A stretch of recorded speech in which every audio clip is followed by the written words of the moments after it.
어렵게 모셨습니다. 이 시대에 깨어있는 시민이신 우리 유시민 선생님을 모시고 다시 한번 큰 박수로 환영해 주시기 바랍니다.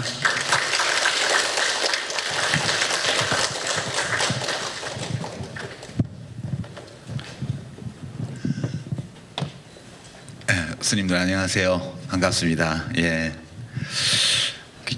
좀 긴장이 됩니다. 이제 우리 교육원장이신 현흥 스님께서 저를 사상가 이렇게까지 말씀해 주셔서 영광이긴 한데 이제 그건 아니고요. 주로 저는 사실 저작거리에서 강연을 하고 다니는 사람인데 오늘 이 조계종 교육원에서 이렇게 강연을 하게 되어서 개인적으로 큰 영광으로 생각합니다.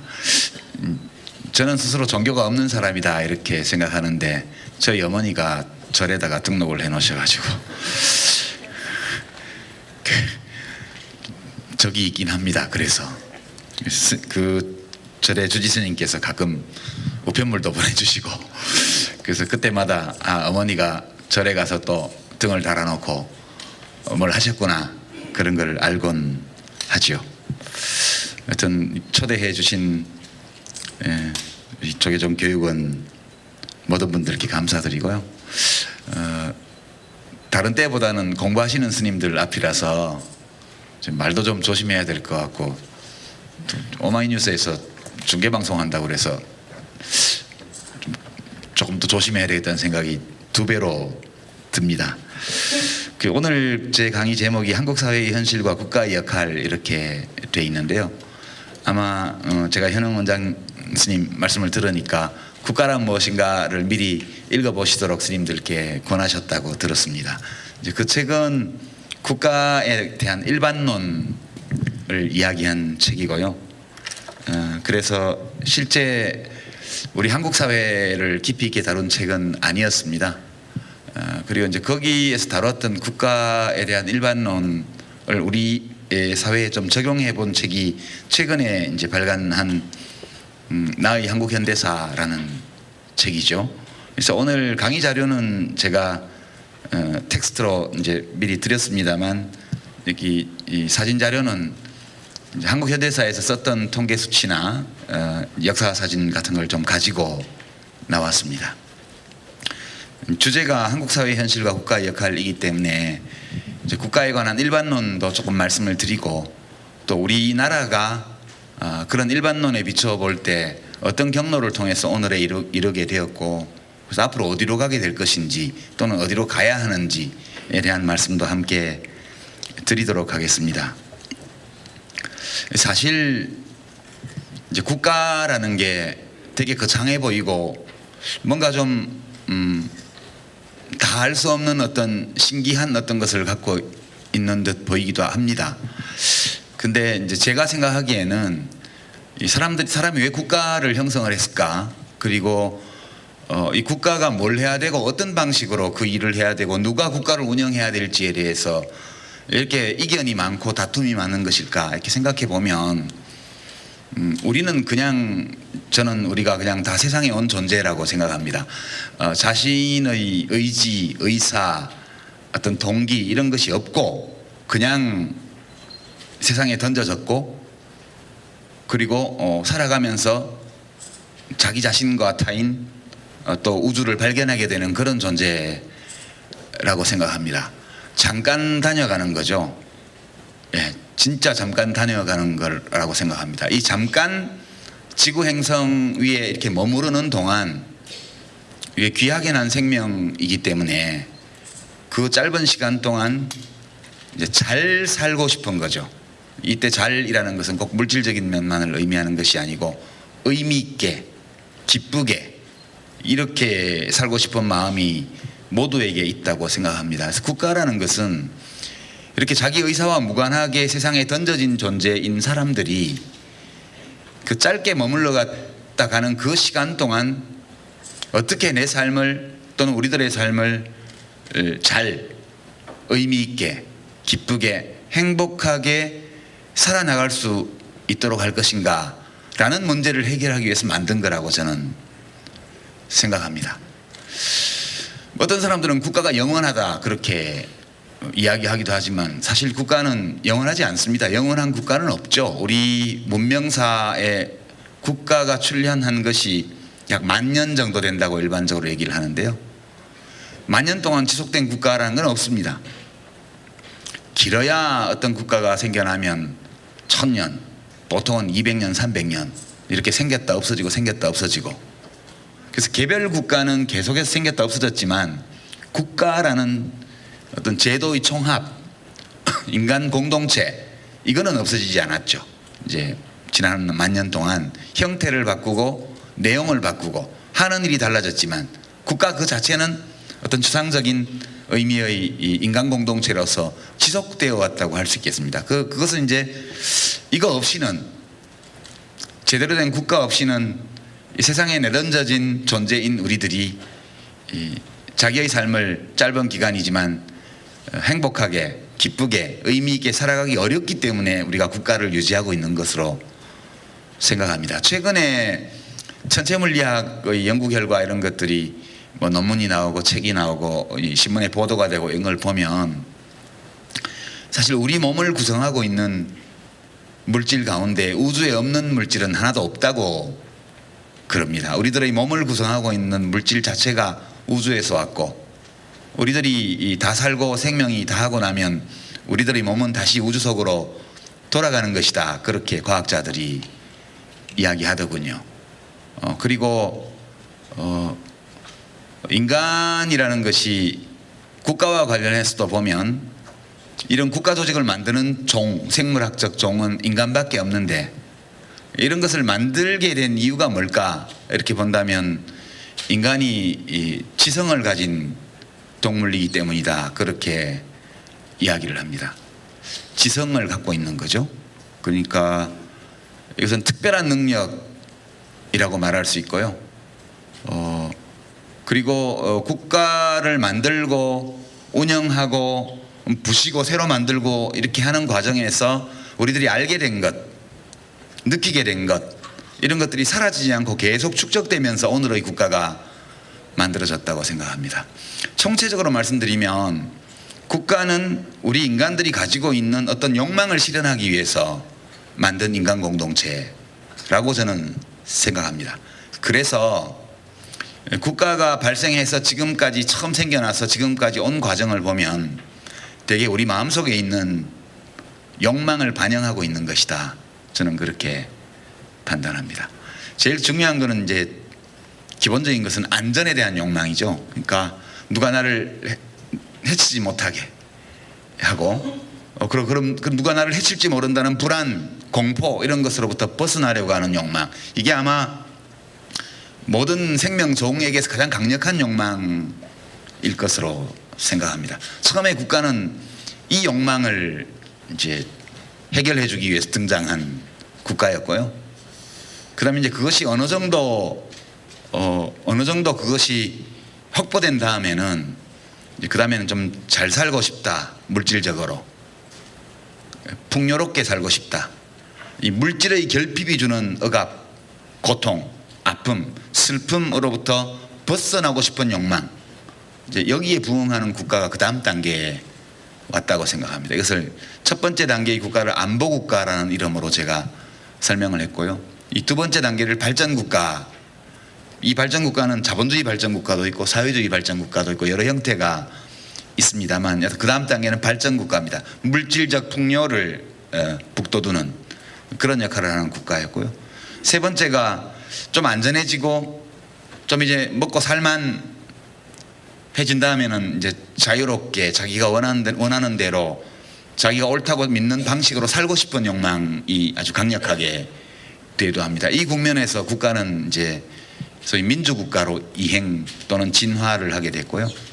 민주주의 하면 되게 뭐가 잘 될 줄 알았는데 해보니까 새로운 사회학이 생겨나고 불평등과 차별이 생기고 이렇게 되면서 존엄한 인간의 보편적 평등을 요구하는 목소리가 커지고 그리고 국가가 모든 시민들을 다양한 형태의 사회적 위험으로부터 위험으로부터 보호해야 된다는 요구가 올라오면서 이제 국가의 이 최신 발전 단계인 복지국가까지 이렇게 갑니다. 그러니까 이 국가의 발생사에서 생기는 여러 단계는 우리 인간의 마음속에 있는 욕망의 여러 위계를 닮아 있다고 저는 생각합니다. 이것은 이제 어떤 심리학자가 그 욕망의 위계가 있다고 주장을 했는데 엄격한 위계는 아니지만 대체로는 그런 경향이 있다는 생각이 듭니다. 배가 고프고요, 먹을 것이 없고 자기 아이들이 굶어 죽어가고 있는 아버지의 입장에서 보면 우리가 보통 말하는 윤리, 도덕, 규범, 법 이런 것이 의미가 없을 수 있다고 저는 생각해요. 너무나 불안하고 공포에 떨고 굶주리는 상황에서라면 누군가가 잘 수 있는 집을 제공하고 먹을 수 있는 밥을 주고 그리고 외부의 침략이나 침범이나 혹은 내부 우리들 사이의 무질서에서 당신을 보호해 주겠다 이렇게 약속하고 실제 보호해 준다면 자유, 개성 이런 것을 맡기고서라도 거기에 복종할 수 있는 것이 인간이라고 저는 생각합니다. 우리들의 마음속에는 여러 욕망, 욕구 또는 소망이 있지만 그 소망들이 또 다 중요하지만 일정한 위계가 있는 것은 현실적으로 위계가 있다고 보는 것이 타당하다고 저는 생각하고 대체로 국가의 발생사, 진화의 역사는 그 우리가 가지고 있는 인간의 욕망의 위계를 따라서 진행해 온 것이다. 그것이 제가 국가의 진화 과정을 보는 저희 기본적인 시각입니다. 한국 사회를 봐도 이게 어느 정도 타당성이 있는 게 아닌가 하는 생각을 저는 해봅니다. 우리나라 현대사를 제가 여기 자료를 갖고 온 걸 한번 보시면 이건 나중에 다시 보시고요.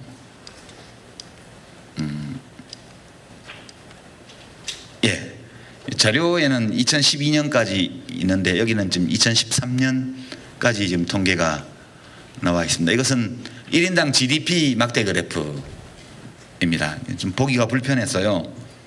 좀 바꿔봤습니다. 저 막대 그래프의 꼭지점을 연결해서 그린 선입니다. 보시면 제가 이걸 1959년부터 그래프를 작성했는데요. 1959년 이전에는 아직 산업화가 시작되지 않았기 때문에 그전 그래프를 보면 그냥 바닥에 딱 붙어 있는 그래프라서 의미가 없습니다.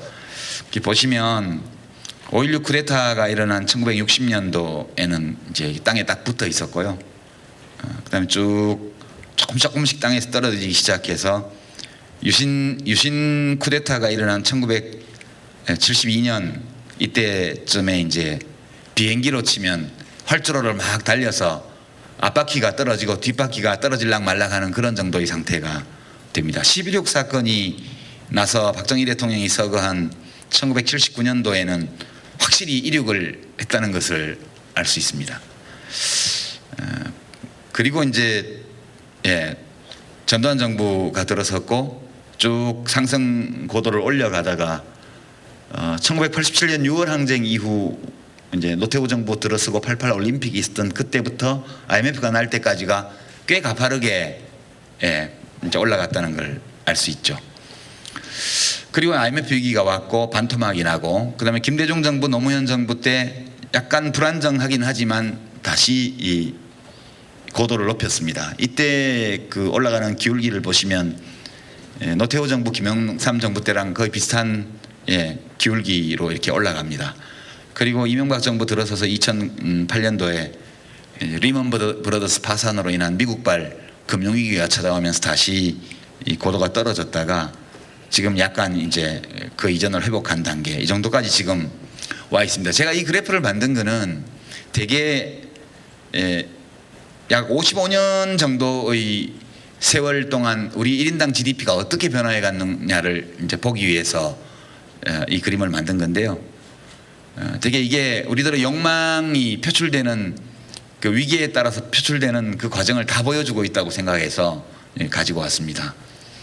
되게 5.16 쿠데타 이전에 국민소득이 70불, 1인당 GDP가 70불, 60불, 50불 이럴 때요. 세계 최빈국 정도였죠. 뭐 아프리카 토고라든가 뭐 이런 데하고 비슷했습니다. 우리나라가 거의 뭐 필리핀은 우리나라 2배가 더 됐고요. 아시아에는 우리보다 못 사는 나라가 거의 없었습니다. 아시아에는 아프리카에 가야 좀 찾을 수 있고 그런 나라였습니다. 그리고 전쟁이 끝난 지 얼마 되지 않았죠. 그러니까 대한민국이라는 이 국가가 생긴 것이 정신적으로 보면 이제 1919년 3.1 독립투쟁과 그 투쟁을 기반으로 만든 상해 임시정부 수립, 임시정부 헌장에 민주공화국을 선포를 했기 때문에 정신적인 면에서는 이제 3.1 운동 때 우리 대한민국이 참 탄생했다 이렇게 보는 것이 맞고요. 이것이 실체를 가진 사람으로 치면 영혼만 있는 것이 아니라 몸도 있는 그런 국가로 된 것은 1948년도 이제 8월 15일이 정부 수립일입니다. 그때는 미군정이 공권력을 가지고 있을 때였고요. 해방 때부터 3년간 우리 정부 수립 때까지 그 3년간은 미국 군대가 그 공권력이었습니다. 그때는 아직 국가가 없었죠. 대한제국은 이제 식민지에 병탄되어서 멸망했고 조선총독부는 이제 패전하면서 사라졌고 그 권력의 공백을 38선을 중심으로 남북으로 나누어서 미군정, 소련군정이 이제 국가로 등장을 했죠. 그리고 그때 만들어진 우리 대한민국이라는 것은 사실 민주공화국 헌법을 채택하긴 했지만 국가의 가장 낮은 단계, 소위 안보국가였습니다. 북한의 침략으로부터 우리를 지키고 해방 전후 전국의 그 내부적인 사회적 혼란을 수습하고 내부에 안정된 사회 질서를 수립하는 것이 거의 과제의 전부인 국가였고요. 뭐 경제 발전이라든가 자유, 민주주의 이런 것들은 그냥 헌법에만 있는 것이었고 반공을 이념으로 내걸어서 일종의 난민촌처럼 국민을 결속시켜 놓고 각종 독재적인 방법과 위협, 폭력 이런 것으로 통치하던 시대입니다. 뭐 중세기의 왕권 국가나 별로 다를 게 없는 그런 국가였습니다.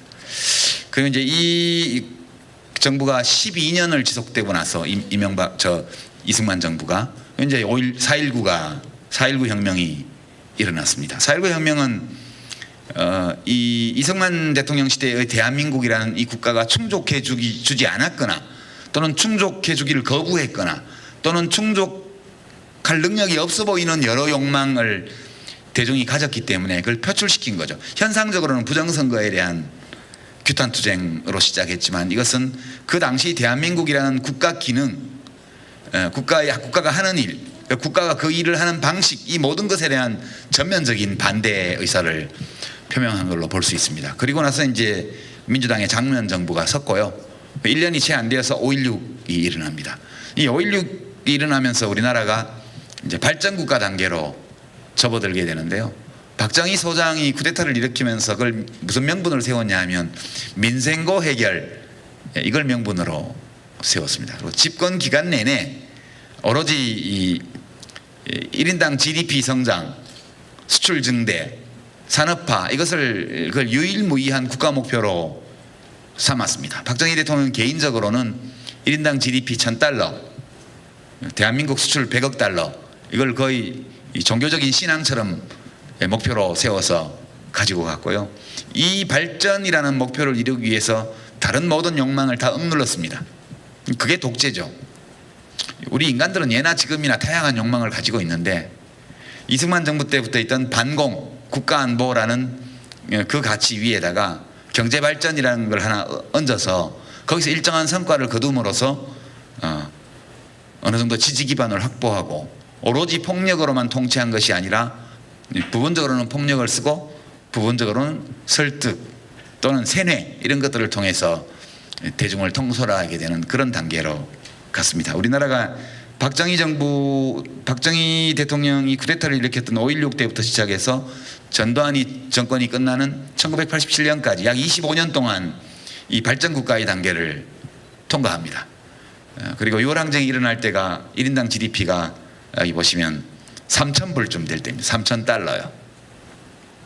1인당 GDP가 3,000달러 정도가 됐다는 것은, 그리고 1987년도면 전쟁이 끝난 뒤로 거의 35년이 지난 때입니다. 그러니까 전쟁이라는 것이 아득한 옛 기억이 되었고, 남북한의 경제력 격차가 굉장히 확대되면서 북한의 위협이 실체가 있는 거냐 없는 거냐에 대한 대중의 의심이 생겨났고, 사람들이 실제로 북한의 침략을 별로 두려워하지 않게 되었고, 그리고 국민소득이 3,000달러에 근접해서 이제 기본적으로 먹고 사는 문제를 어느 정도 해결한 거죠. 부모님 봉양하고 애들 학교 보내고 이거를 좀 힘들지만 어느 정도 할 수 있게 된 그런 단계에 왔습니다. 그때까지 이 발전국가를 위해서 억눌렸던 그런 자유에 대한 요구, 개성을 인정받고자 하는 욕구, 인간으로서 나의 존엄성을 국가로부터 존중받고 인정받으려는 요구, 이런 것들이 표출되면서 유월항쟁이 일어난 것으로 저는 생각합니다. 유월항쟁 이후부터 시작해서 이제 한국은 민주국가 단계로 진입을 합니다. 진입을 해서 약 10여 년간 그렇게 경제발전도 계속 잘 해나가고, 이 그래프에 보시다시피 민주화도 이루어 나가고요. 저때 민주화가 이루어진 첫 10년 동안 경제성장률이 그전보다 더 말하자면 프로테이지로는 낮지만 국민소득의 증가폭은 제일 빨랐던 때입니다. 저때가. 그리고 이제 IMF가 왜 났는지에 대해서는 제가 특별히 여기서 말씀을 안 드리고요. 여하튼 불행하게 저런 사태가 났고, 우리 대한민국호라는 이 비행기의 기체 결함, 그리고 당시 비행기를 조종했던 김영삼 정부의 조종 미숙, 이런 것들이 겹치면서 이제 국가부도 위기가 왔고요. 그리고 최초의 정권 교체가 이루어지게 됩니다.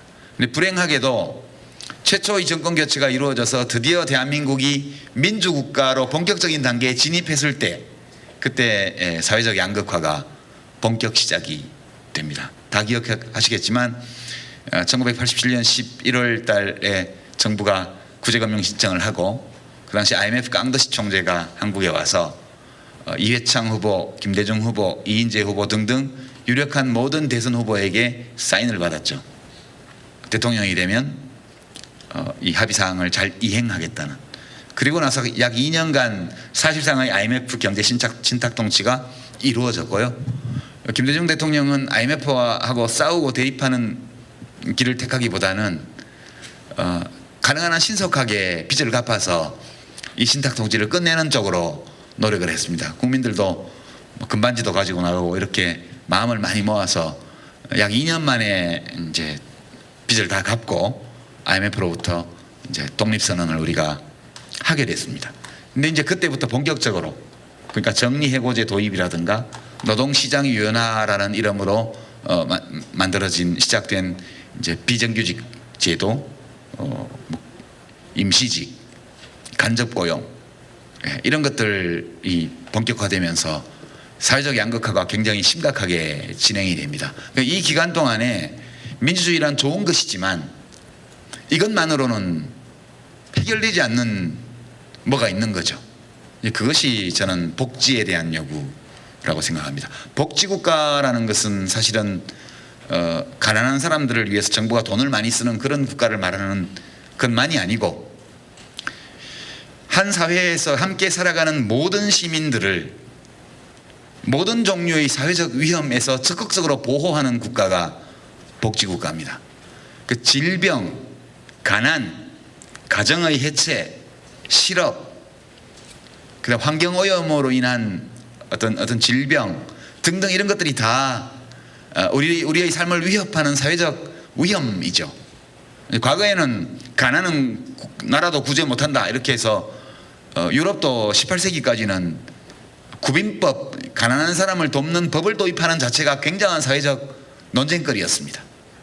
우리나라에도 이제 박정희 대통령 집권 초기에 처음으로 국가재건 최고회의 시절에 19세기 영국 구빈법과 비슷한 이제 생활보호 대상자를 이렇게 지원하는 법이 그때 처음 만들어져요.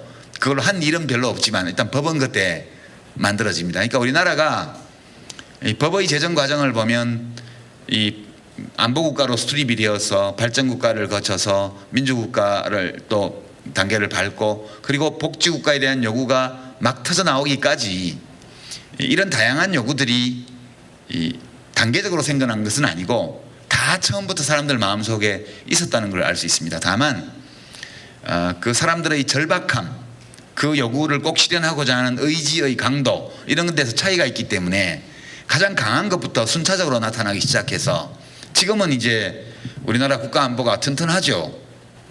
이제 북한보다 우리가 1인당 GDP가 30배가 넘거든요. 그리고 우리는 세계 최강의 미국을 동맹국으로 가지고 있고요. 필요하면 미국 핵항공모함이 바로 그냥 부산항에 들어오고 그런 나라입니다. 북한은 인민들의 식생활을 해결을 못할 정도로 지금 경제가 망가져 있고 전쟁 수행 능력이 있는지가 의심스러울 정도입니다. 뭐 가끔 미사일 발사하고 무리해서 핵실험하지만 그거는 못 살겠다 죽겠다고 비명을 지르는 거라고 저는 이해를 합니다. 그래서 이 안보 튼튼하고요. 적이 쳐들어와서 우리 청년들이 죽는 게 아니라 전쟁의 위협이 실질적으로 별로 존재하지 않는 가운데 가상적인 공포감 속에 젊은이들을 병영에 몰아넣고 옛날식 문화로 하기 때문에 우리 아이들끼리 지금 죽이는 겁니다. 지금 그렇게 돼 있는 거고요. 군개혁이 너무 늦어졌기 때문에 지금의 우리 한반도 정세에 맞는 또는 우리의 인구 구조, 우리의 국민 소득, 교육 수준에 맞는 그런 군의 개혁이 이루어졌어야 되는데 그게 안 됐기 때문에 지금 저런 병리 현상이 일어나고 있을 따름이죠. 그리고 이제 경제 지금 뭐 성장이 안 된다고 아우성이 나고 있지만 사실 솔직히 지금 얼마나 잘 삽니까? 스님들의 삶을 50년 전하고 한번 비교해 보시죠. 조계종이 50년 전에 어떤 모습이었죠? 지금이 얼마나 풍요로운지 모르겠어요. 저는 사람들이 왜 더 바랄까? 물론 우리 사회에서 너무 가난하고 빈곤에서 못 헤어나는 분들의 문제가 있습니다. 그러나 중산층 정도만 되면 지금 대한제국 시절에 정성판서가 먹던 것보다 더 잘 먹거든요. 아니 지금 우리 중산층의 밥상은 구 한 말에 한양에 살던 그 지체 높은 정성판서들 밥상에 못지 않아요. 어찌 보면 더 훌륭합니다.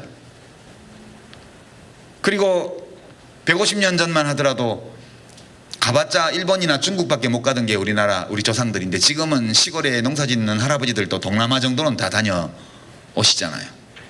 말할 수 없이 우리 단군 이래 이렇게 잘 산 적이 없습니다.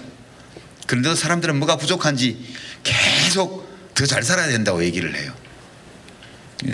제어하지 못한 욕망이 제어되지 못한 탓이라고 저는 생각을 합니다. 하여튼 그 단계를 거쳐서 지금도 그 욕망이 너무 오랫동안 우리를 지배하고 있다는 게 저는 문제라고 보고요.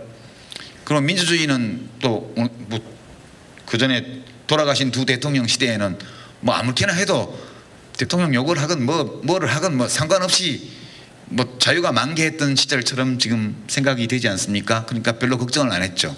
그러고 나서 이렇게 양극화가 심해지고 하면서 이제 국가가 역할을 바꿔라. 그렇게 해서 나온 것이 복지국가에 대한 요구입니다. 저는 박근혜 대통령께서 지난 대선 때 야당 못지않은 과감한 복지 공약을 하셨잖아요. 그 이유가 뭐였을까? 표를 얻기 위해서였거든요. 왜 그걸 해야 표를 얻을까? 그거에 대한 대중의 요구가 강해졌기 때문이에요.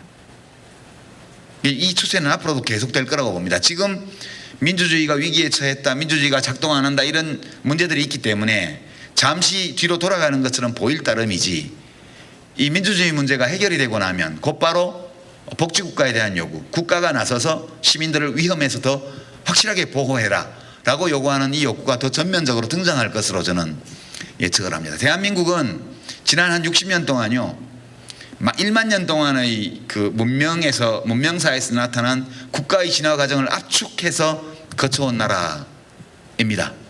그러다 보니까 갈등도 심하죠. 지금 세대 간의 의견 차이 이런 걸 보면 한 200년 정도 이 뚝 떨어진 세대를 한꺼번에 모아놓은 것 같아요. 제가 보기에는. 그게 왜 그러냐면 다른 나라가 200년, 300년에 하는 거를 우리가 한 50년 동안에 다 통과해 왔기 때문에 그 모든 시대에 따라서 서서히 변해왔던 모든 가치관의 변화가 우리 역사에서는 두 세대 안에 압축돼서 지금 나타나는 겁니다. 그래서 세대 간의 의견 격차가 너무너무 심합니다. 지금 지금 뭐 말도 못하게 심해요. 그러니까 현 정부가 하는 국가의 어떤 역할이나 이런 거에 대해서도 고령 세대는 8대2로 잘한다 그러고 청년 세대는 2대8로 못한다고 그럽니다. 이거는 한 사회 속에는 나타나기 어려울 정도의 극단적인 차이거든요. 근데 이것조차도 특정한 병리 현상이라기보다는 우리 현대사가 300년을 30년에 사는 식으로 그렇게 살아온 역사였기 때문에 그런 거고요. 이런 역사를 살 수 있었던 것은 대한민국 국민들이 그만큼 좀 독하고 대단하고 그리고 에너지 넘치는 대중들이었기 때문이라고 저는 생각을 합니다. 빨리빨리 문화, 못 참는 거, 그 다음에 질투, 시기 이런 감정이 강한 거, 질투는 나의 힘 그런 영화도 있지 않습니까? 남들이 하면 나도 해야 돼요. 그런 거 이런 것들이 모두 복합이 되어서 우리가 그런 압축적인 역사적 진화, 국가의 진화를 겪어왔다. 저는 그렇게 생각을 합니다. 그 대한민국이 그 사이에 어떻게 사람들의 삶이 달라졌나 이것은 제가 여기 1959년하고 2014년을 비교해서 여기 인구수부터 시작해서 자료에 다 실어놨으니까 참조해 주시기를 바라고요. 그러면 국가 현 단계에서 우리 대한민국이라는 이 국가의 가장 큰 결함이 뭘까? 또는 지금 이 단계에서 국가가 집중해야 될 과제 또는 역할이 뭘까? 이렇게 생각해 본다면 되게 우리 대한민국이 그러한 안보국가 혹은 반공 난민 차원에서 출발해서 발전국가 또는 뭐 자본주의적 병영 이런 걸 거쳐서 민주국가 단계에 와 있다. 그리고 이제 복지국가로 나아가기 위한 여러 힘들이 내부에서 형성되고 표출되는 중이다. 이렇게 본다면 현 단계에서 이 대한민국이라는 국가는 뭘 해야 되느냐 이제 그런 문제가 나오게 됩니다. 지금 우리 대한민국이라는 이 국가가 중점적으로 추구해야 될 가치, 목표, 지향 이것이 뭐냐? 저는 그것을 정의라고 생각을 합니다. 라이놀트 니버는 아주 유명한 신학자이십니다. 이분이 쓴 도덕적 인간과 비도덕적 사회에 나오는 표현인데요. 개인을 중심에 놓고 보면 최고의 미덕은 이타성이다. 나를 위해 사는 것이 아니고 남을 위해서 사는 것이 최고의 도덕적 이상이고, 국가를 중심에 놓고 보면 국가의 가장 큰 선, 그것은 정의를 이루는 것이다. 그렇게 말을 했습니다. 저는 이게 굉장히 타당하다고 봐요. 국가는 뭐냐? 국가를 개념적으로 정의를 하면 국가는 합법적이고 정당하다고 널리 인정되는 폭력 또는 물리적 강제력을 행사하는 유일한 인간 공동체입니다. 우리들은 많은 공동체를 만들어요. 사람들은 살아가면서 수없이 많은 다양한 공동체를 만드는데요. 가족부터 시작해가지고요. 뭐 동창회, 향후회, 동호회, 이런 종교단체, 뭐 하여튼 수없이 많은 다양한 조직을 만드는데 그 모든 조직 중에서 강제력, 물리적 강제력 또는 폭력을 합법적으로 행사할 수 있는 주체는 국가밖에 없습니다. 이 점이 대단히 중요합니다. 국가는 뭘 가지고 일하는 것이냐? 폭력을 가지고 일하는 것이에요. 그 국가를 대리하는 것이 정부인데 정부에서 어떤 사람들에게 폭력을 쓰지 마라, 계속 폭력을 쓰잖아요. 그래서 경찰력을 동원을 했는데 못 이겨요. 그러면 내전이거든요. 그게. 그럼 이제 군대를 동원합니다. 그래도 못 이기면 국가가 무너지는 거예요. 그래서 이 국가라는 것은 합법적이고 정당하다고 간주되는 폭력이지만 폭력을 행사하는 데이기 때문에 모든 폭력에 내재된 악마성, 야만성 이런 것이 있습니다. 이렇게 말하면 국가는 폭력이다, 국가는 악마다, 또 이렇게 말했다고 누가 쓸까봐 제가 겁이 조금 나긴 하는데요. 폭력 그 자체는 악마적인 거예요. 이 국가는 뭐냐? 지구 행성 위에 우연히 내던져진 존재인 우리들이 그렇게 유한한 존재로서 온갖 욕망과 충동에 사로잡혀서 살아가는 그런 존재인데 우리들끼리 서로 해치지 말고 내가 원하는 삶을 평화롭게 살아가기 위해서 만든 게 국가거든요. 그러니까 이것이 비극이죠. 그렇게 좋은 일을 하는 국가를 국가답게 만드는 것은 그것이 폭력을 갖고 있다는 거예요.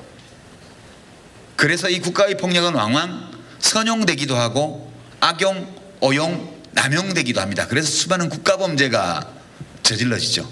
우리나라는 정부 수립 이후 지금까지 수도 없이 많은 국가범죄를 저지른 나라입니다. 여러분 다 기억하시겠지만 6.25 전쟁 때 보도연맹은 학살사건, 이런 건 수만 명의 무고한 시민들을 그냥 구덩이에 몰아넣고 총 쏴서 학살한 거거든요. 국가가요. 국민방위군 사건, 이런 거는 청년들을 징집해놓고 밥을 안 줘서 굶겨 죽인 사건이에요.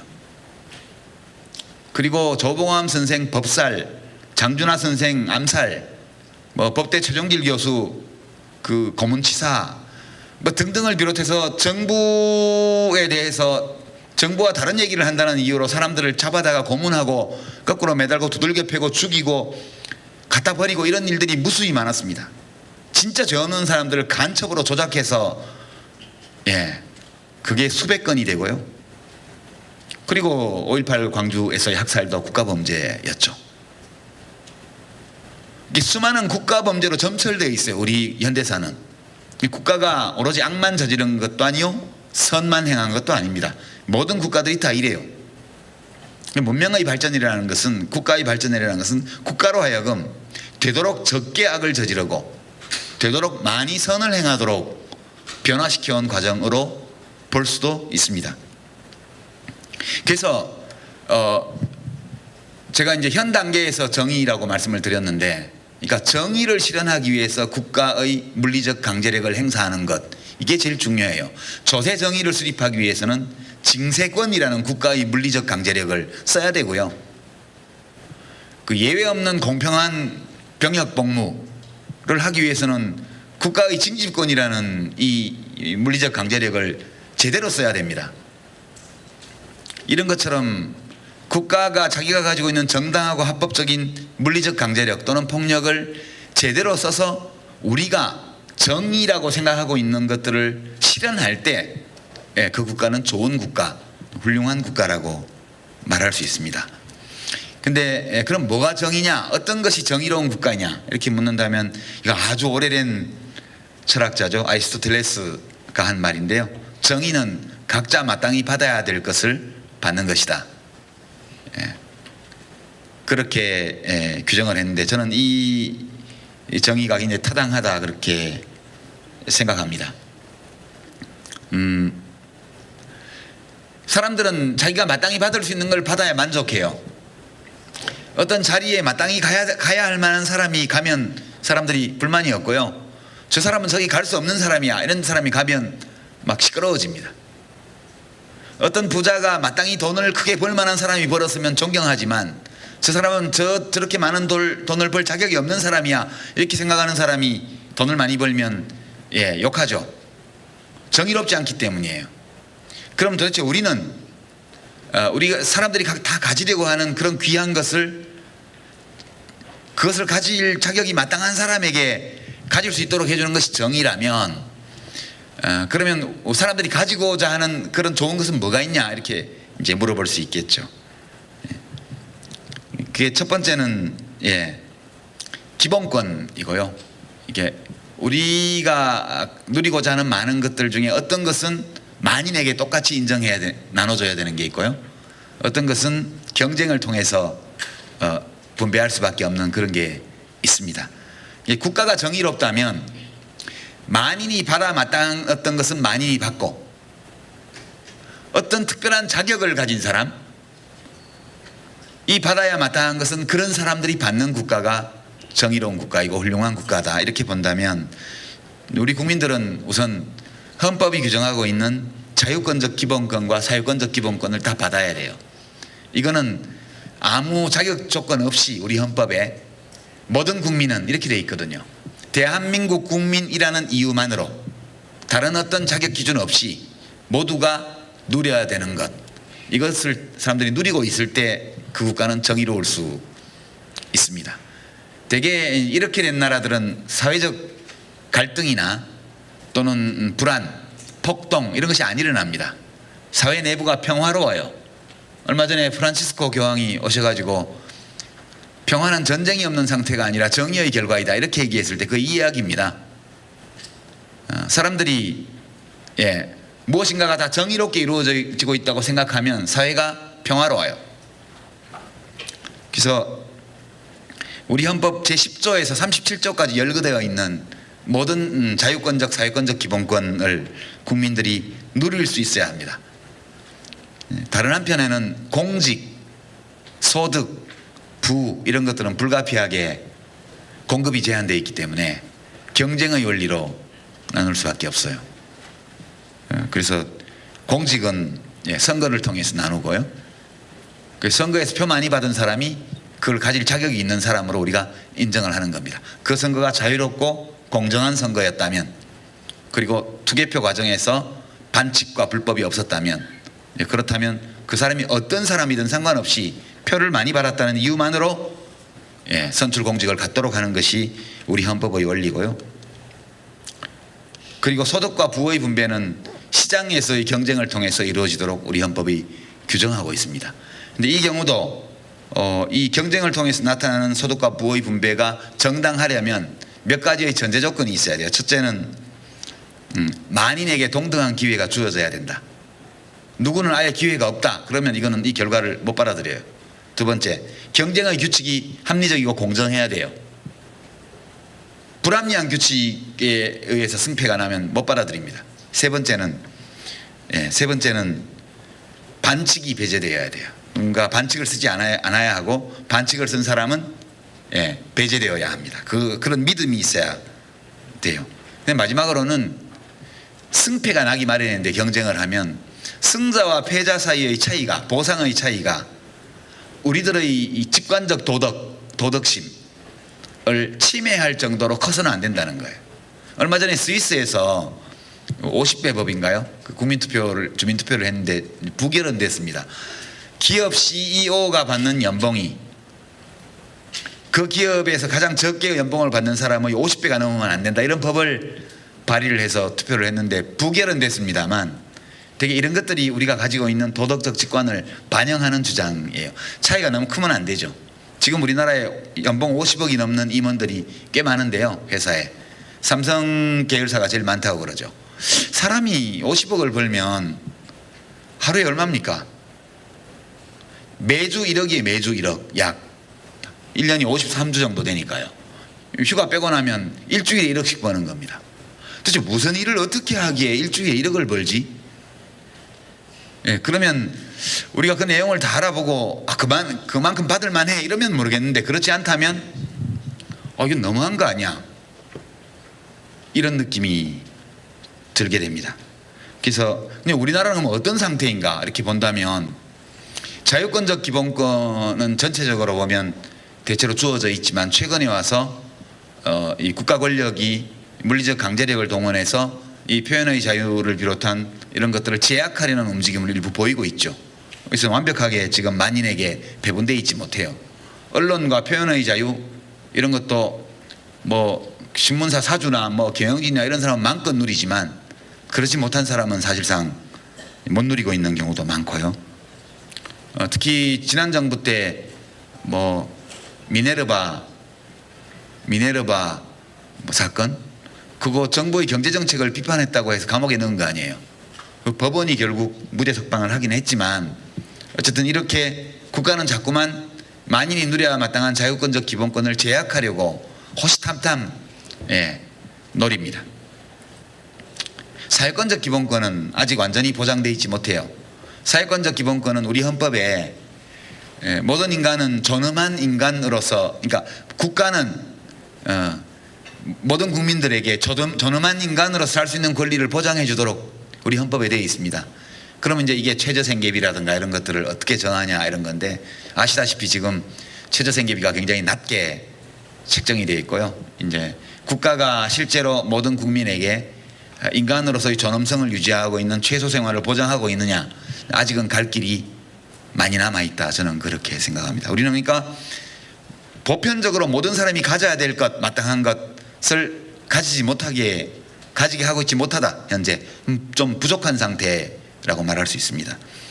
다른 한편으로 경쟁의 원리에 따라서 배분되는 것이 제대로 배분되고 있느냐? 그렇지 않죠. 지금 비정규직 제도, 우리 경쟁의 원리에 따르면 똑같은 기여를 하고 똑같은 노력을 한 사람은 똑같은 보상을 받아야 돼요. 근데 자동차 문짝을 조립하는데 왼쪽 문짝은 정규직 현대자동차 직원이 하고 오른쪽 문짝은 사내하청 직원이 하면 왼쪽 문짝 조립하는 현대자동차 노동자의 연봉은 6천만 원, 저 오른쪽 문짝 조립하는 사내하청 직원의 연봉은 4천만 원. 이건 말이 안 되죠. 이것은 우리가 배분에 대한, 분배에 대한 우리들의 도덕적 직관을 침해해야 하는 거예요. 일을 똑같이 했으면 돈을 똑같이 줘야지. 그렇게 만든 차가 다 현대자동차 브랜드를 달고 엠블럼 달고 시장에 나가서 현대자동차가 팔잖아요. 똑같은 현대자동차 차를 만드는데 그 사람의 소속 회사가 형식상 다르다는 이유로 연봉을 3분의 1 이상 절반 가까이 적게 준다는 것은 그건 우리들의 도덕적 직관을 침해하죠. 이런 것들이 이 시장에 너무 많이 있기 때문에 지금 우리나라에서는 부자를 존경하지 않습니다. 웬만해서는 전부 불합리한 경쟁규칙, 반칙, 편법, 일탈 이런 걸로 돈을 벌었다고 생각하기 때문에 정의가 이루어져 있지 않죠. 그래서 사회적인 평화가 없는 겁니다. 지금은 다만 억눌려 있을 따름이죠. 그러면 이제 민주주의가 실현된 지가 지금 1987년부터 보면 25년이 넘었는데 민주주의는 그러면 사회정의를 이루는데 적합치 않은 제도냐라는 의문이 생깁니다. 이 문제를 이제 고려대 최장집 교수님 같은 분이 민주화 이후 민주주의라는 주제로 이제 오랫동안 다뤘던 문제입니다. 민주주의는 사람들에게 정의로운 관계 그리고 인간다운 삶을 보장해 줄 정도로 유능한가? 라는 문제예요. 그래서 우리가 지금 민주주의 제도를 채택하고 있고 민주주의 국가제도라는 것이 오랜 국가의 진화 과정에서 가장 우월한, 생물학적으로 표현하면 우세한 종으로 지금 돼 있죠. 그러니까 1차 대전 때도 민주주의 국가 대 독재국 전체주의 국가 싸움이었고요. 2차 대전도 민주주의 국가 대 전체주의 국가 싸움이었습니다. 2차 대전 이후에는 사회주의 독재국가와 자본주의 민주국가 이 경쟁이 한 50년 진행이 되다가 사회주의가 다 졌죠. 결국 보면 지금 대세가 세계의 모든 문명 국가가 민주주의 정치 제도를 가지고 있는 것은 이 제도가 제도들 사이의 경쟁에서 경쟁력이 있는 우세한 종으로 판명되었다는 뜻입니다. 이 제도가 완벽하거나 이상적이어서 그런 것이 아니고 그래도 지구상에서 인간의 문명 속에 출현한 국가제도, 정치제도 가운데에서는 우리가 알고 있는 민주주의가 가장 경쟁력이 있고 덜 나쁜 것이다는 증명은 된 것으로 저는 생각을 합니다.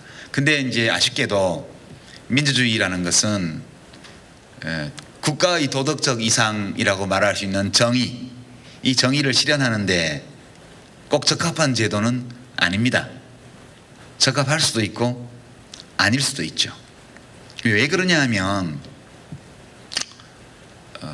민주주의 정치제도, 우리 자유주의 정치제도라 그럽니다. 주기적인 공직 선출, 임기 제한, 권력의 분산, 상호 견제 이런 것들이죠. 이게 보통 선거제도 이런 것들 합쳐서 자유주의 정치제도 또는 민주주의 정치제도라고 말하는데 여기서는 표를 많이 받는 사람이 권력을 가져요. 훌륭한 사람이 권력을 가지는 게 아니고요. 표를 많이 받기만 하면 그 사람이 훌륭하건 안 하건 상관이 없어요. 그 얘기는 민주주의 제도가 훌륭한 사람이 통치하는 것을 보증하지 않는다는 뜻이에요. 그래서 항상 문제가 생기죠. 아시는 것처럼 히틀러도 선거로 집권을 해서 선거제도를 없앴거든요. 우리 박정희 대통령도 세 번째까지 대통령이 될 때는 선거로 됐죠. 네 번째와 다섯 번째는 선거제도를 없애고 통일주체 국민회의라고 해서 간접선거로 해서 체육관에 모아놓고 혼자 출마해서 선거 공약도 발표 안 하고 유세도 없이 단독 출마해서 100% 찬성으로 두 번 6년 임기 대통령에 됐지 않습니까? 선거로 뽑힌다고 해서 꼭 민주적이거나 훌륭하거나 유능하거나 정직하다는 보장이 없죠. 그럼 왜 그러면 이렇게 보장이 없음에도 불구하고 왜 민주주의 정치 제도가 경쟁력이 있는 것으로 우세한 종으로 판명이 되었을까? 그것은 이 제도는 실수가 적은 제도예요. 어떤 의미의 실수가 적냐 하면 아주 천하의 악당, 거짓말쟁이, 사기꾼,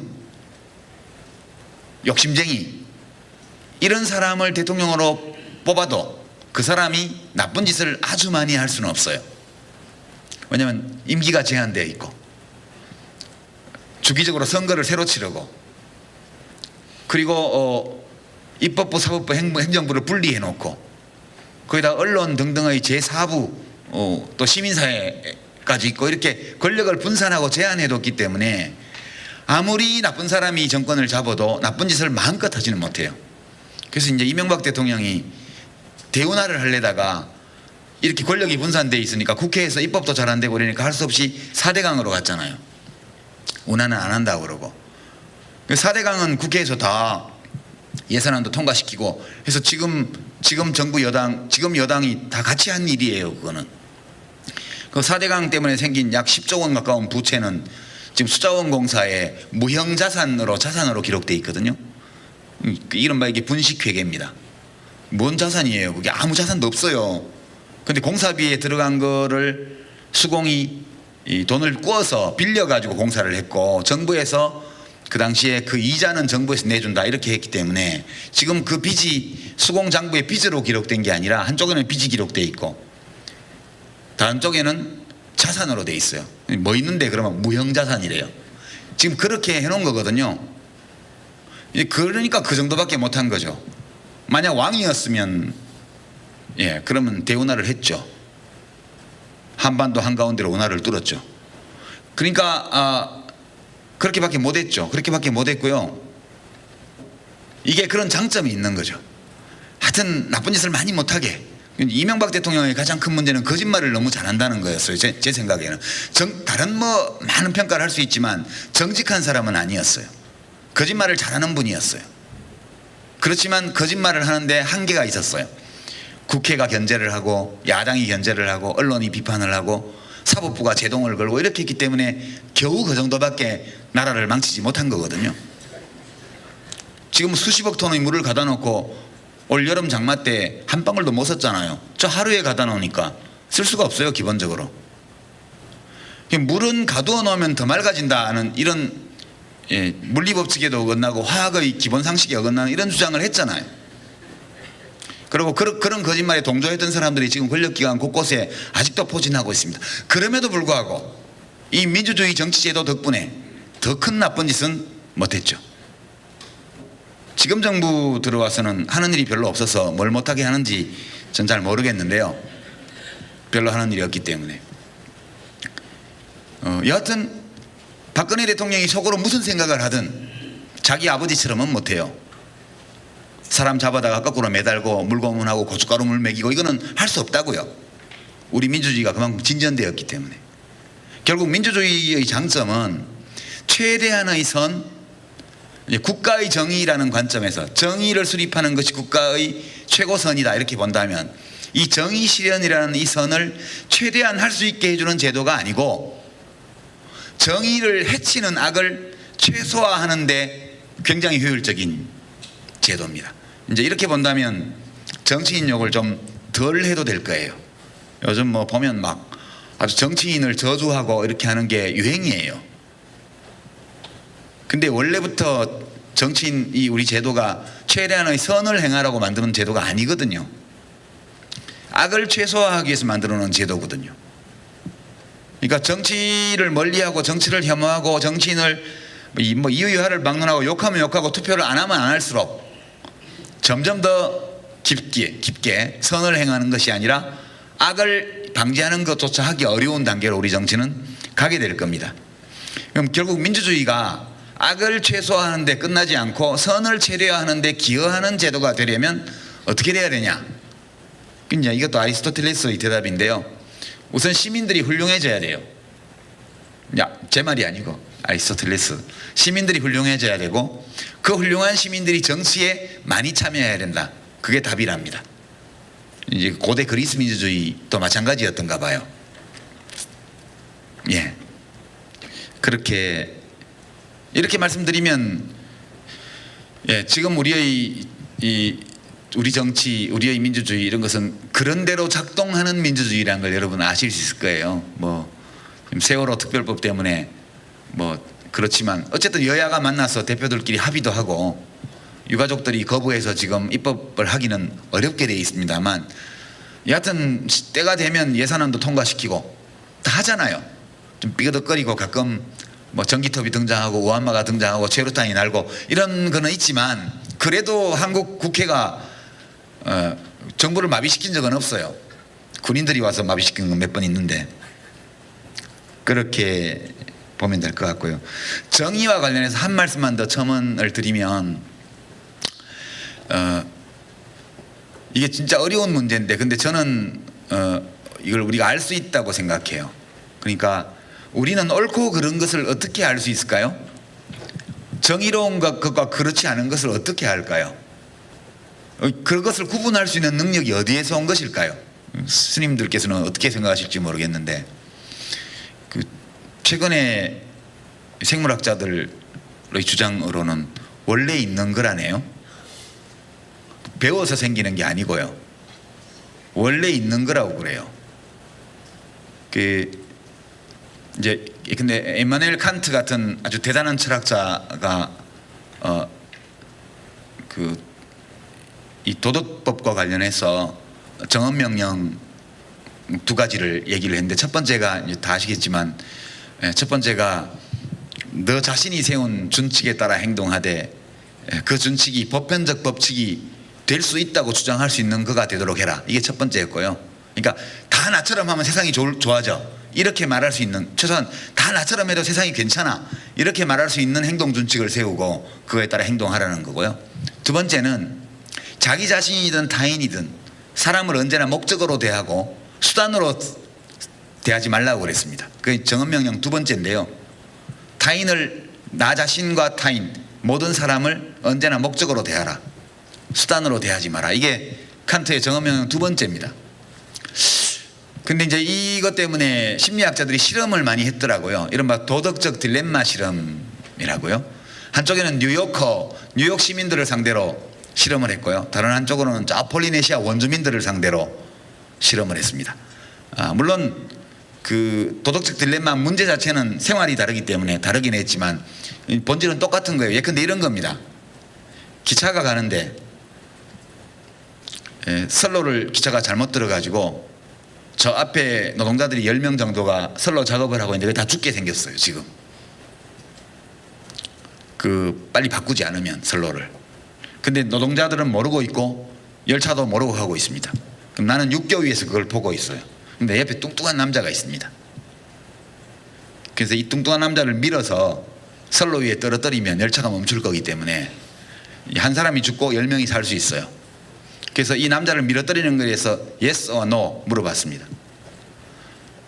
뉴요커들은 만장일치로 no, 아주 극히 드물게 yes 써 있다고 그러고 폴리네시아 원주민들도 동일한 대답을 했답니다. 그게 무슨 소리냐 하면 이 우리들의 도덕적 직관, 타인 사람을 수단으로 삼아서는 안 돼. 그러니까 그걸 노라고 한 이유는 뚱뚱한 남자가 스스로 뛰어내리면 오케이예요. 뚱뚱한 남자가 10명을 살리기 위해서 자기가 선로 위로 뛰어내려서 죽으면 우리는 모두 그 사람을 의사자로 지정하고 의인으로 칭송할 겁니다. 그런데 옆에서 누군가가 밀어가지고 그 사람의 의지에 반하게 그렇게 했다는 것은 이 사람을 수단으로 삼은 거예요. 비록 그 수단을 쓴 목적이 옳은 것이라 하더라도. 그러니까 이 칸트는 이 정언명령을 얘기를 하면서 배우지 않아도 경험하지 않아도 저절로 알 수 있다 이렇게 주장을 했는데 칸트 말이 맞는 것 같다는 생각이 듭니다.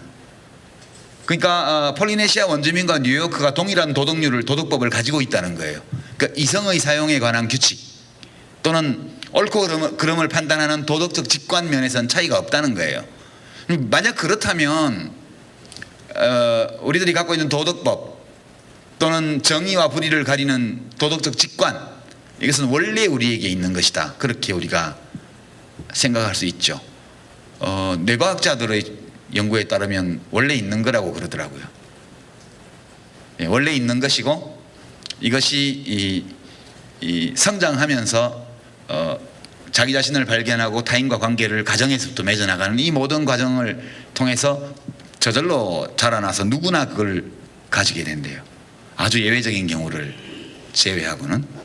그래서 이야기가 너무 엇길로 갔는데요. 정의를 실현한다는 것은 결국 사람들이 가지고 있는 도덕적 직관을 국가 조직을 통해서 표현하는 거라고 봐요. 그러니까 이 문제들을 해결하려면, 그러니까 민주주의가 악을 최소화하는 데 그치지 않고 선을 체려하는 쪽까지 갈 수 있으려면, 그렇다면 결국은 사람들이 이 민주주의 제도를 그렇게 활용할 수 있어야 되는 거죠. 결국 우리들 모든 시민들이 자기 자신이 가지고 있는 도덕적 직관에 눈을 떠야 되고, 옳고 그른 것을 가리려는 의지를 가져야 되고, 그리고 어떤 옳고 그른 것에 대한 판단을 했을 때는 옳지 않은 것을 거부하고 또는 배척하고 배제하고 대항하고 옳은 것을 위해서 기여하고 헌신하겠다는 용기를 가질 때에만 이 민주주의 정치 제도가 선을 체려하는 쪽으로 작동할 수 있다는 거예요. 저는 우리 민주주의가 이렇게 불완전해 보이고, 소위 민주화 이후의 민주주의, 25년 동안의 우리 민주주의가 이 사회적 정의, 양극화의 해소로 표현되는 사회적 정의의 실현에 그렇게 크게 기여하지 못한 이유는 시민들에게 있다고 저는 봐요.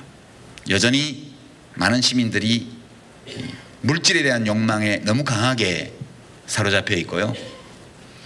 이것을, 이 정의를 외면할 때 자기에게 불편한 느낌이 생기는데, 이 불편한 느낌이 되게 귀한 거거든요. 자기가 느끼는 이 불편함을, 불편하기 때문에 자꾸 외면해버리고 떨어내버리려고 그러는 경향들인데, 그게 아니고 이 불편함은 너무 자연스러운 거, 귀한 거라고 저는 생각을 해요. 그리고 인간 사회가 완전히 이상적인 세상이 되지 않는 한 우리를 불편하게 만드는 일들은 어디에선가 계속 일어날 수밖에 없어요. 이 완전히 해소하는 것이 불가능한 이 불편함, 내가 무슨 불이익을 당해서 불편해지는 게 아니고 나는 괜찮은데 세상에서 벌어지는 일들이 나에게 주는 불편함, 이것이 바로 뭔가, 이것은 우리의 도덕적 직관이 명하는 것, 정의에 대한 우리들의 직관적 관념, 이런 것들이 침해되고 있는 것을 볼 때 우리가 느끼는 불편함이거든요. 근데 많은 사람들이 이 불편함을 외면하거나, 아니면 이 불편함이 어디서 오는 것인지를 이해했을 때 그거를 해소하기 위해서 싸우는 것이 좀 고통이 따르고, 때로는 내 삶이 혼란에 빠질 것 같고, 그렇게 되니까 이제 불편한 상태로 외면해버리는 이런 경우가 많다고 저는 생각을 해요. 저는 시민들이 이렇게 우리가 세월호 사건이나 뭐 그 이후에 지금 과정을 보면서 마음들이 많이 불편해요. 이 불편한 마음이 귀한 거거든요. 그 예스와 노, 그러니까 이 불편함을 완전 해소하기 위해서 목숨 걸고 단식 투쟁을 하든가, 아니면 나는 못 본 척하고 내 삶만 사든가, 그렇게 양자택일이 있는 것이 아니고, 내 삶을 살아나가면서 불편한 가운데에서 완전 해소는 못하더라도 좀씩이라도 이것을, 이 불편함을 표현하고 해소할 수 있는 방법을 자기가 찾아나가는 이런 노력 속에서 언젠가는 그런 것들이 많이 떨어질 수가 있는 것인데, 안타깝게도 정 못 참는 사람들은 같이 가서 굶고, 그렇지 않은 많은 사람들은 마음이 불편한데 계속 불편하기 때문에 좀 외면해버리는 이런 일 가운데에서 민주화 이후의 민주주의 시대에 굉장히 불이한 일이 많이 벌어지는 것이고, 우리의 선거제도, 정치제도, 우리의 민주주의가 이런 일을 바로잡는데 상당히 무능할 수밖에 없는 그런 원인이 되고 있다, 저는 그렇게 생각합니다. 이제 마지막으로 대한민국이 앞으로 국가의 정의를 실현하기 위해서 많은 일들을 해야 되지만, 이게 백지 상태에서 뭘 그리는 게 아니고 우리의 의사와 무관하게 진행되는 조건들이 있습니다. 사회적 환경이요. 그런 것들을 감안해서 여기에 잘 대처하면서 동시에 정의라는 어떤 국가의 선, 이런 것들을 실현하기 위한 시민들의 각성과 참여, 이런 것들을 이루어 나가야 된다고 보는데요. 제가 제일 위험하다고 보는 것은 두 가지인데요. 우리 사회가 굉장히 큰 위험에 직면해 있습니다. 첫 번째는 고령화하고요, 두 번째는 글로벌 차원의 에너지 가격 상승입니다. 그리고 이 두 가지 불리한 조건 속에서 사회적 양극화와 차별, 그리고 불평등이라는 이런 숙제를 해결해 나가야 되는 그런 단계에 있기 때문에 이 점이 되게 저는 중요하다고 봐요. 우리 대한민국이 사람도 동물 종이기 때문에 모든 동물 종의 삶에서 제일 기본적인 것은 개체수의 변화입니다. 서식지의 크기가 정해져 있기 때문에 그 안에서 개체수가 어떻게 변동하느냐가 가장 근본적인 영향을 주는 건데요. 이게 이제 1960년 이후에 2060년까지 추정치 우리 인구 변화를 보여주는 그래프입니다. 지금 이렇게 보시면 여기 곧 정점에 도달하고 나서 2020년 지나가면 감소되기 시작해서 이렇게 줄어들게 돼 있어요. 나중에 4천만 명 밑으로 내려오는데요. 이렇게 보면 좀 밋밋해 보이는데 이게 이제 1960년도에 5년마다 발표되는 인구 피라미드인데요. 1960년도의 인구 피라미드입니다. 이쪽이 남자고 이쪽이 여자고요. 여기 이제 0세부터 시작해서 1세, 2세, 5세까지 쭉 해서 지금 여기 80세, 79세까지 나와 있습니다. 이 위로도 있긴 있을 텐데 너무 적기 때문에 이렇게 그래프로 표현할 수 없을 정도로 숫자가 적어서 80세 이하에서 거의 끝납니다. 이때 우리나라 1960년 출생자의 기대 여명, 그러니까 막 태어난 아이가 몇 살까지 살까 평균 그게 55년이었다고 그래요. 55년이요. 이렇게 생겼던 인구입니다. 이게 진짜 피라미드죠. 근데 이게 이제 이렇게 변해갑니다. 이게 1970년, 80년 이게 지금 연도가 안 나와 있나요? 지금 여기까지 와 있습니다. 현재. 그러니까 50년 사이에 이렇게 변한 겁니다. 이게 위로 올라가는 거예요. 이렇게. 여기는 보시면 50만 명이 넘잖아요. 남자는. 여자도 거의 50만 명 가깝고 100만 명 태어났습니다. 그래서 이 100만 명 태어난 세대가 계속 나이를 먹으면서 위로 올라가고요. 숫자가 좀씩 줄면서 여전히 여기는 40만 명, 45만 명, 48만 명 이렇게 됩니다. 이쪽 합치면 80만 명 이상 되죠. 한 연령층에. 놀랍게도 지금은 여기 30만 명 선에 걸쳐 있습니다.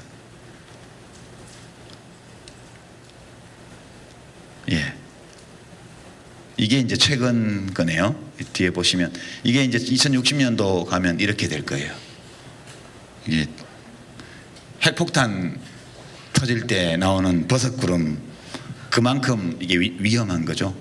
여기 65세 이상만 이만큼 되는데요. 100세도 무지하게 많습니다. 이걸 다 65세 이상, 65세가 여기죠. 이 이상 되는 사람들을 요 사람들이 먹여 살려야 돼요. 면적 비교해 보시면 위가 더 크다는 거 아실 수 있죠. 어마어마한 지금 사회적 재앙이 될 수 있는 이제 인구 변화의 과정인데요. 이게 2014년도 인구 피라미드인데요. 보시면 요 1번이 43년, 46년생입니다. 그 해방 직전에 아주 일제 공출과 징용, 징병 이런 걸로 애를 낳을 수가 없었어요. 쏙 들어갔죠. 여기에 6.25 전쟁 때입니다. 아시겠지만 보시면 알아요. 인구 그래프에 다 나타납니다. 전쟁통에 애를 적게 낳을 수밖에 없었죠. 여기 이제 1차 베이비붐이거든요. 이게 3, 4, 5까지 여기 이 블루 올라온 게 1차 베이비붐입니다. 1953년생부터 63년생까지요. 근데 중간에 이렇게 쏙 들어가 있습니다. 일의 영향이에요. 이때 일제 말기 해방 전후 그때 출생자가 너무 적었기 때문에 엄마 숫자가 적어서 애를 아무리 많이 낳아도 여긴 쏙 들어갈 수밖에 없었어요. 그 다음에 이제 2차 베이비붐이 또 오는데 그 사이에 5번은 이의 영향돼 있습니다. 이건 이제 6.25 전쟁 때 태어난 애들 숫자가 적기 때문에 여기가 이제 아버지 어머니가 됐을 때도 적은 거예요. 그 다음에 이제 7번을 보시면 4의 영향. 여기 쏙 들어갔던 또 올라가면 1번 해방 직전의 일제의 수탈과 뭐 등등 이 악영향이 이때 처음 나타났고요. 두 번째 두 세대를 건너뛰어서 또 나타납니다. 그 이제 8번은 보시면 이때부터 저출산 현상이 급격하게 진행이 된다는 걸 알 수 있습니다. 그 이제 여기 내려오면 의미가 별로 없어요. 이 모든 것들이 의미를 가질 수 없을 정도로 애를 적게 낳기 때문에요. 지금은 한 해에 태어나는 신생아의 숫자가 50만 명이 안 됩니다. 그러니까 50년 전에 비해서 신생아 수가 반토막이 난 거죠. 인구는 2배가 됐거든요. 인구는 2배가 됐는데 반토막이 났습니다. 이 이야기는 모든 것이 바뀌어야 된다는 뜻이에요. 모든 것이요.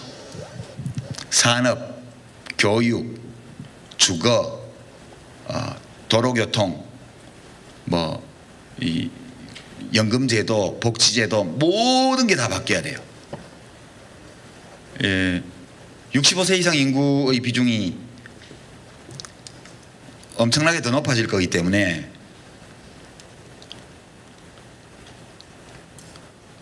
이때를 대비한 작업이 지금부터 이루어져야 됩니다. 그러니까 어떤 분야든 손을 대지 않아도 되는 곳이 없을 거예요.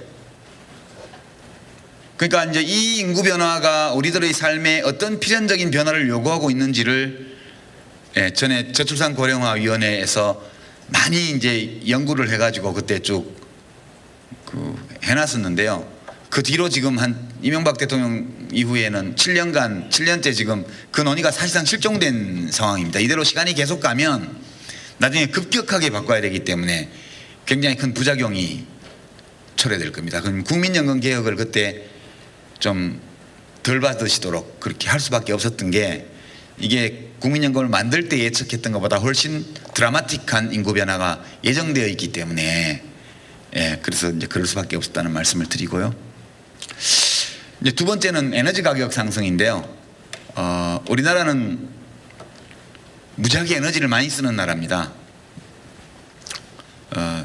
주거만 하더라도 고층 아파트가 많았어요.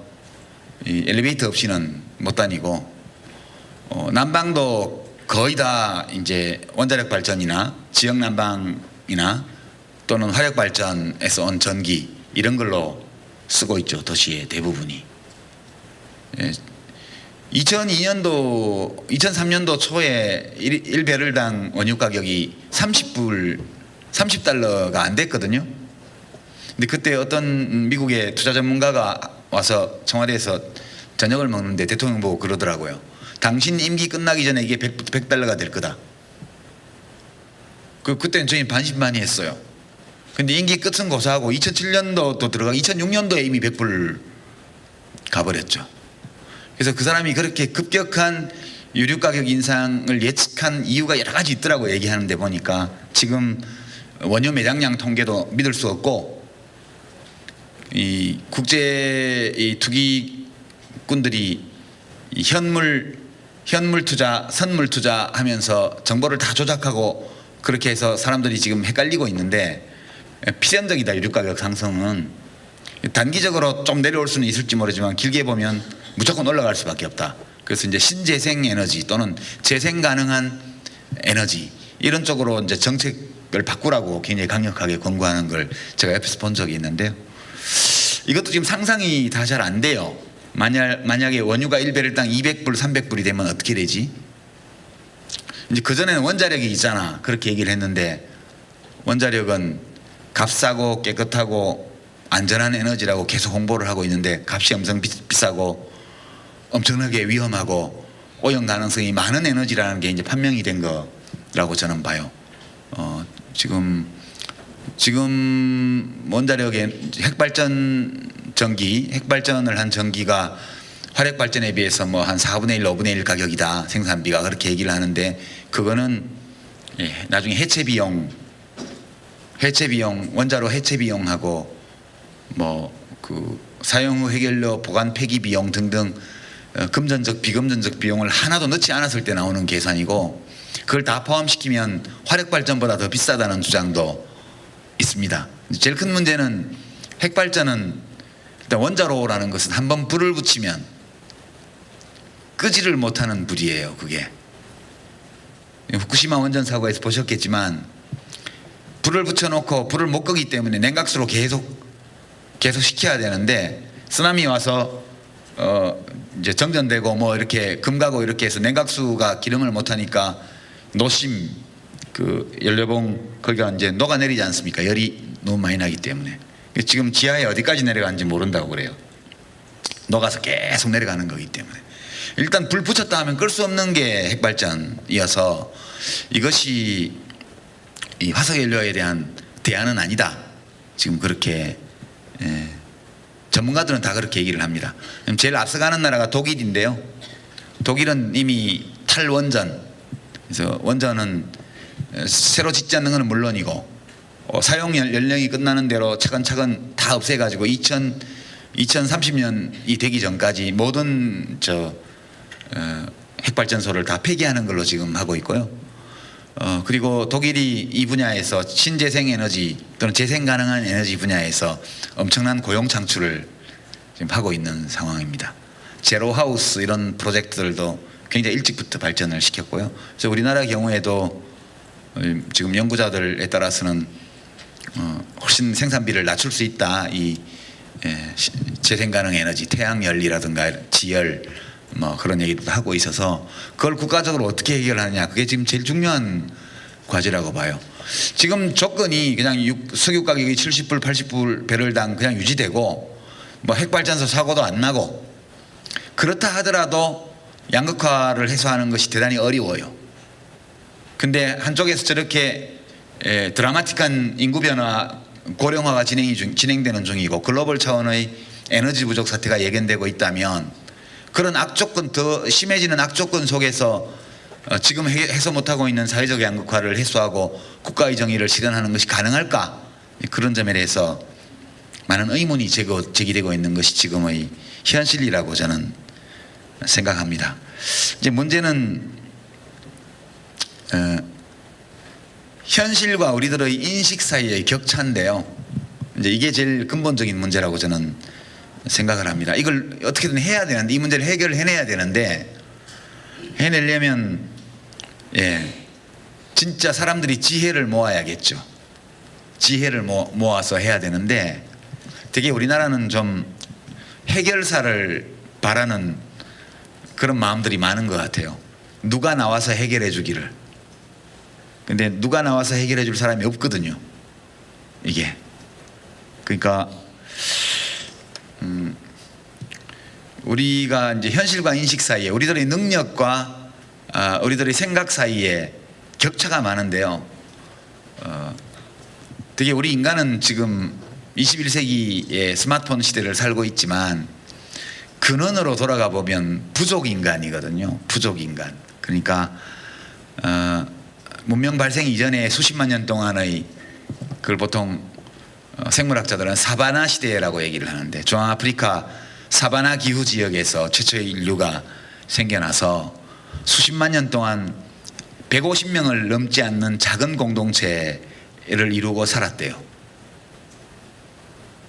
그러니까 우리들의 이 세포, 우리들의 유전자, 우리들의 뇌 이것은 문명이 발생한 후에 만들어진 것이 아니고 문명 발생 이전에 수십만 년의 진화 과정에서 만들어진 거랍니다. 그러니까 구석기 시대, 신석기 시대, 수렵 채집 시대에 만들어진 뇌를 가지고 우리가 지금 스마트폰의 시대를, 인터넷과 스마트폰의 시대를 살고 있다는 거예요. 그래서 이 부족 본능 때문에, 부족 인간으로서의 본능 때문에 온갖 갈등이 생겨요. 그러니까 사람은 편을 참 잘 갈라요. 뭘로든 편을 가릅니다. 심지어 종교로도 편을 가르죠. 그 편을 뭐 고향 가지고 가르고요, 출신 학교 가지고 가르고요, 피부색 가지고 가르고요, 무슨 성씨 가지고 가르고, 남자 여자 가지고 가르고, 하여튼 나는 너와 달라라고 주장할 수 있는 그 무엇이든 가지고 패를 갈라요. 울타리를 치고요. 이게 부족 본능이거든요. 근데 우리들의 능력은 어디까지 커졌냐 하면 인간의 산업활동의 결과 배출된 가스가 지구 대기의 화학적 구성을 바꿀 수 있는 단계까지 왔거든요. 지구 표면의 모든 생물을 다 몇 번이고 절멸시킬 수 있는 양의 핵폭탄을 보유하고 있어요. 인류가 지금. 우리가 만들어내는 모든 문제들은 글로벌해요. 대부분이나. 우리들의 능력이 너무 커져가지고 지구 대기의 화학적 구성에까지 영향을 미칠 정도로 우리들의 능력이 커진 반면, 이건 모두 문명 발생 이후에 특히 지난 한 300~400년간의 발전의 결과예요. 우리들의 두뇌, 우리들의 몸은 여전히 신석기 시대, 구석기 시대 거라는 거예요. 부족 본능에 사로잡혀 있는 거죠. 그러니까 이 둘 사이의 격차, 우리 인간은 어떻게 보면은 너무 엄청난 능력을 가지고 있으나 위험 인지 능력이나 위험 대처 능력은 매우 부족한 슈퍼 탤런트와 같은 존재인 거죠. 이 간극이 정말 많은 문제를 만들어내고 있다, 저는 그렇게 생각합니다. 최근에 아랍 지역에서 벌어지고 있는 그런 참수, 미국 언론인에 대한 참수, 이슬람 국가라는 단체가 한 거요. 그다음에 미국 그 퍼거슨 씨인가요? 거기서 흑인 소년 절도 혐의를 받고 있던 흑인 아이에게 총 6발을 쏴서 백인 경찰이 죽인 그 사건 때문에 벌어진 시위, 폭동 이런 걸 보고 있으면, 좀 미국은 세계 최강국이잖아요. 문명이 가장 발달한 나라라고 그러잖아요. 미국 헌법이든 어디든 문명국가의 헌법에는 모든 인간이 다 평등하다고, 존귀하고 평등하다고 다 나와 있어요. 거기 경찰도 다 학교 나온 사람들입니다. 근데 피부색 가지고 부족 본능을 발휘를 하는 거거든요. 그러니까 이것이 저는 인류의 평화를 위협하는 가장 큰 문제라고 봐요. 부족 본능이요. 그래서 때때로 애국심의 형태로 나타나기도 하고요, 애향심의 형태로 나타나기도 하고요, 애교심의 형태로 나타나기도 하고요, 종교적인 열광이나 종교적 열정의 형태를 띠기도 합니다. 그러나 그 본질로 들어가면 전부 다 부족 본능이에요. 그러니까 이것에서 어떻게 벗어날 수 있는가, 우리가. 그러니까 적어도 우리가 다루는 이 문제가 글로벌한 현상이라는 이 에너지 가격 상승이라든가 이런 바탕 위에서 저출산 고령화, 아주 급격한 저출산 고령화라는 한국 사회의 특성이 가미되어 있고, 거기다가 IMF 이후에 약 15년 동안 진행되었던 극심한 사회경제적 양극화라는 사회 현상이 중첩되어 있는 사회적 위기 상황에 지금 우리는 놓여 있는데, 우리의 정치제도, 우리의 민주주의는 이것을 고쳐나가는데 되게 무능해요. 어떤 지도자가 나와서, 위대한 지도자가 나와서 이걸 해결해 주기 바라는 것도 부족 본능의 발로예요. 제가 보기에는 이 현대사회는 그걸 허용하지 않거든요. 혼자서 이미 대한민국이라는 인구 5천만이 넘어가는 이 복잡한 후기 산업사회 또는 아주 현대식 산업사회에는 어떤 한 사람이 다스릴 수 없는 나라예요. 최근 정부나 청와대의 여러 가지 일들을 보면 저는 그걸 아주 절실하게 느낍니다. 만기칠남형 또는 해결사형 리더는 다스릴 수 없는 나라예요, 여기가. 결국은 우리에게 필요한 리더십은 사람들이 부족 본능을, 우리가 원래 가지고 있는 부족 본능을 무절제하게 터뜨리지 않도록 사람들의 관계를 잘 조율하고 마음을 잘 모으고, 그리고 우리들 각자가 가지고 있는 능력이나 개성이나 이런 것들을 잘 발현하고 조직해서 문제들을 해결할 수 있게 해주는 그런 리더십이 우리에게 필요한데, 저는 우리 국민들의 DNA 속에는 구세주를 바라는 심리가 너무 깊게 뿌리 박혀 있다고 생각해요. 그래서 지금 저는 이명박 대통령을 생각하면 그런 점에서 마음이 좀 아픈데요, 530만 표 차로 당선시킨 분 아니에요. 근데 지금 전직 대통령 선호도 조사를 하면 1%밖에 안 나와요. 선호도가요. 이토록 야멸차게 쓰고 버릴 수 있나요? 4대강 사업이며 이런 모든 것들이 이명박 대통령 혼자 한 건가요? 국회에서 전부 다 입법을 해줬고 예산안을 통과시켜줬고 언론에서 엄청나게 그 사업 괜찮다고 떠들고, 그리고 지식인 전문가들이 나와가지고 물 맑아진다고 주장하고 수많은 사람들이 거기 가담했잖아요.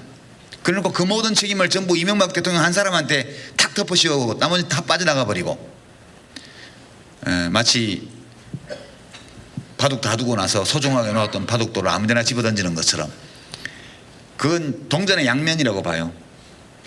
해결해줘, 네가 해결할 수 있어, 와 해서 밀어주고는 해결 못했어, 넌 사라져. 이렇게 백날 반복해봐야 문제 해결이 안 될 것이다, 저는 그렇게 생각합니다. 그래서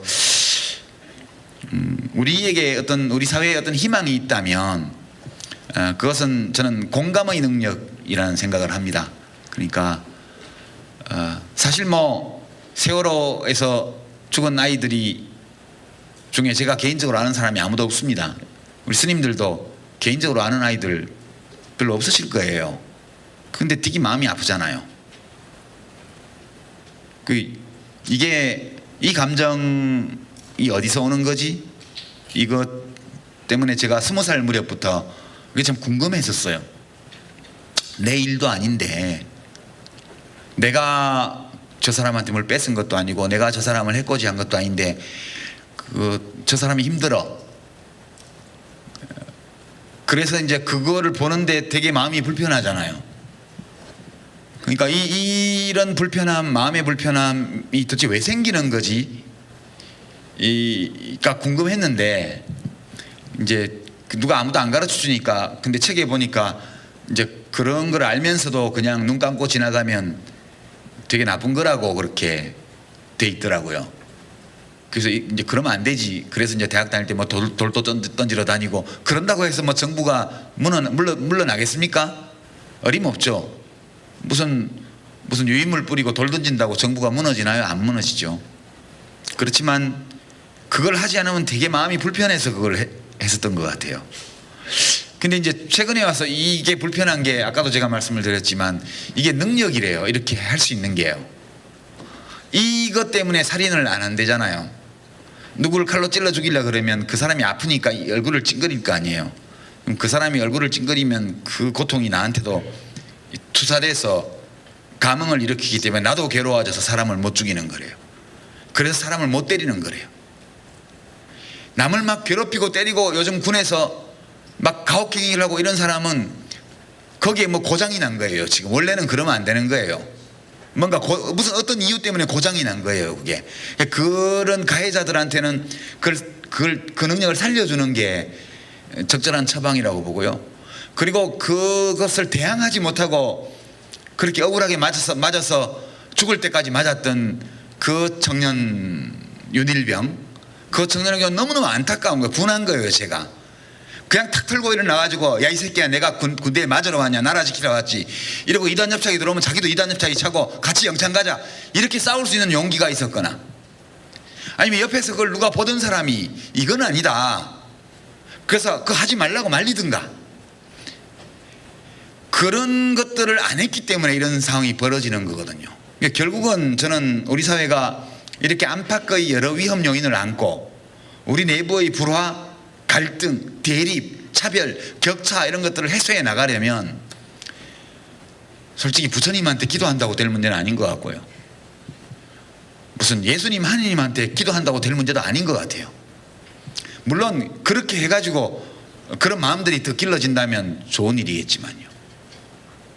결국은 우리가 사람들이 각자 느끼고 있는 이 불편함 이것이 원래 우리가 가지고 있는 능력이라는 거, 재능이라는 거 그리고 이렇게 불편한 느낌이 들게 만드는 우리들의 이 생물학적 재능 이런 것들은 우리 삶을 좀 더 의미 있게 가치 있게 살 수 있게 만들어주는 기초라는 거 이제 그런 것들을 좀 널리 생각을 하고 그렇게 해서 넓게 공감하고 그리고 그 공감의 바탕 위에서 교류하고 연대하고 기여하고 참여하고 이렇게 하는 가운데서라야 이제 문제가 좀씩이라도 해결되지 않을까 그런 생각하면서 최근에 세월호 참사 이후에 그 이전의 그보다 더 끔찍한 대형 사고들 때보다 더 넓게 이렇게 공감이 이루어지고 공명이 이루어지고 있는 이 현상을 저는 굉장히 고통스러운 가운데에서도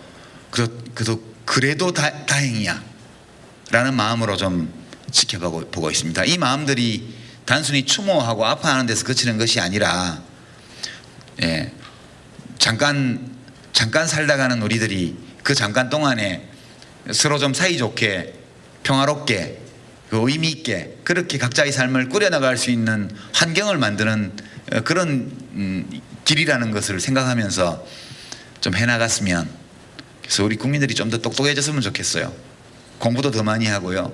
책도 더 많이 읽고요.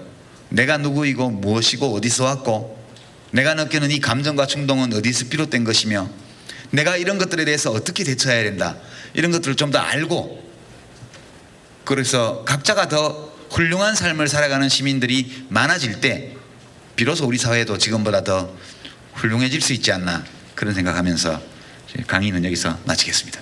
고맙습니다. 감사합니다.